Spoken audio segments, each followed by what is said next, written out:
Punjab national bank घोटाला, एक धोखे की दास्तान। 2018 भारत के इतिहास का सबसे बड़ा बैंकिंग घोटाला 2018 में सामने आया। ये कोई साधारण चोरी या हत्या नहीं थी, बल्कि दिमाग, पैसे और भ्रष्टाचार का खेल था। इस घोटाले का मुख्य किरदार था नीरव मोदी, जो कि एक मशहूर ज्वेलरी कारोबारी था। उसके नाम की चमक न्यूयॉर्क, लंदन और मुंबई तक फैली हुई थी। लेकिन उस चमक के पीछे छुपा था एक बहुत बड़ा खेल।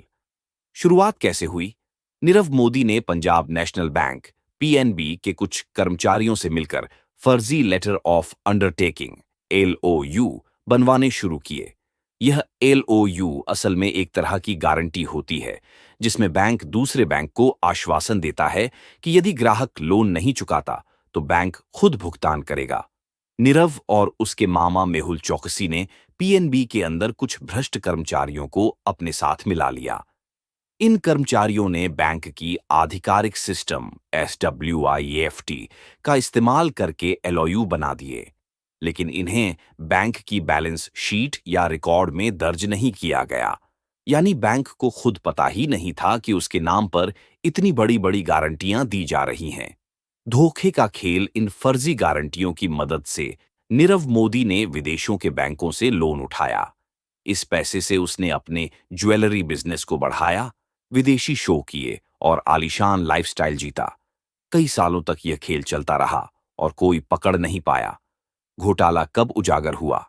जब जनवरी 2018 में जब पीएनबी ने कुछ गारंटी चेक करने की कोशिश की, तब मामला खुलने लगा। बैंक के अधिकारियों ने देखा कि उनके सिस्टम में तो ऐसे किसी एलओयू का रिकॉर्ड ही नहीं है। जांच गहराई में गई तो पता चला कि पिछले 7 से 8 सालों से यह गड़बड़ी चल रही थी और कुल रकम लगभग 11,400 करोड़ रुपए तक पहुंच चुकी थी। तूफान मच गया जैसे ही खबर मीडिया में आई। पूरे देश में हड़कंप मच गया। संसद से लेकर आम आदमी तक हर जगह सवाल उठने लगे कि इतने बड़े घोटाले की भनक सालों तक किसी को कैसे नहीं लगी। पीएनबी का शेयर बाजार में भाव धड़ाम हो गया।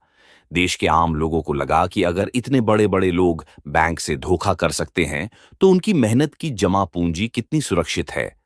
नीरव मोदी की फरारी जांच शुरू होने से पहले ही नीरव मोदी और मेहुल चौकसी देश छोड़कर भाग गए। नीरव मोदी लंदन चला गया, जबकि चौकसी कैरिबियन देश एंटीगा में शरण ले लिया। सीबीआई और ईडी ने दोनों के खिलाफ रेड की, उनकी करोड़ों की प्रॉपर्टी जब्त की, ज्वेलरी शोरूम सील कर दिए।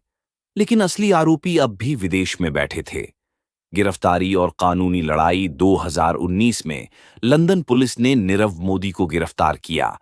तब से भारत सरकार उसका प्रत्यर्पण एक्स्ट्रेडिशन कराने की कोशिश कर रही है। अदालत में नीरव ने बार बार जमानत मांगी, लेकिन हर बार उसे खारिज कर दिया गया। आज भी वह ब्रिटेन की जेल में बंद है और केस चल रहा है। असर इस घोटाले ने सिर्फ पीएनबी को ही नहीं, बल्कि पूरे भारतीय बैंकिंग सिस्टम को हिला दिया। सरकार को बैंकों की सुरक्षा और सिस्टम में बड़े बदलाव करने पड़े। करोड़ों रुपए का घाटा सीधे देश की अर्थव्यवस्था पर पड़ा। सबक यह केस साबित करता है कि अपराध सिर्फ सड़क पर खून खराबे से नहीं होते। कभी कभी अपराध चुपचाप कागजों और सिस्टम के अंदर छुपकर इतने बड़े स्तर पर हो जाते हैं कि पूरा देश हिल जाता है। अब अगले वीडियो में मिलते हैं, तब तक के लिए बाय बाय।